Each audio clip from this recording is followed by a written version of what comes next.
Well, it's a trend we continue to see. Liberal views being pushed on college campuses. That's nothing new, right? Well, a new survey is an eye-opener, and it sheds light on just how common it has become, with nearly half of conservative students saying their professors have gone out on tangents during class to criticize President Trump. Our next guest knows the trend all too well. Editor-in-chief of Campus Reform, Cabot Phillips, joins us live right now. You have told us about this all the time, but that number is pretty darn high. I think it's good for people to have hard data to show just how pervasive the issue is. Some people might see that number and be shocked it's so high. I'm shocked it's not higher. I've spoken on over 100 college campuses. I've spoken firsthand to thousands of students with Leadership Institute's Campus Reform. And what people always tell me, the most common thing is conservative students coming up to me. First, they whisper when they tell me they're conservative because they're afraid of retribution if people find out. And they say, what do I do when my professor is ranting against President Trump, ranting against me for being conservative, letting everyone know how horrible conservative ideas are? And no student should have to choose between feeling, like their ideas are some evil thing, feeling like their grade might be threatened, and standing up for what they believe in. And I think it's important for us to hold this accountable when we see it. Professors, actually, if you look at data, for every one professor that donates to conservative causes, conservative candidates, there are 12 on the left that do the same thing for professors. So 12 to 1. So, of course, you're going to see this kind of breakdown in the classroom. It's a big number.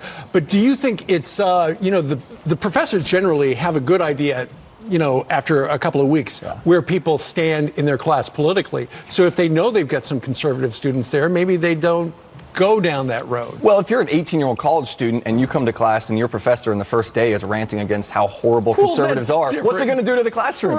You know that if you're a student, you say, I don't want to speak up. I don't want my professor to come after me. I know exactly what my professor thinks of my ideas. And I think a lot of times it does kind of bully students into silence. And this kind of plays into this idea of privilege, which is all the rage on college campuses right now. How about liberal privilege? Liberal students having the privilege of professors that agree with their every idea, and the privilege of knowing if they don't speak up, it's not a problem because the professor will speak up and give their ideas for them. That's a privilege conservative students don't have. I think about a minute ago you said something about we've got to hold the professors accountable. How do you do that? It's not like you're going to call your mom to complain to the principal. You can call us at Campus Reform. We have a team of student reporters, over 100 on college campuses, that are reporting on what's going on in the classroom. And professors want to operate in an echo chamber. They want to operate in darkness. We always say light is the best disinfectant.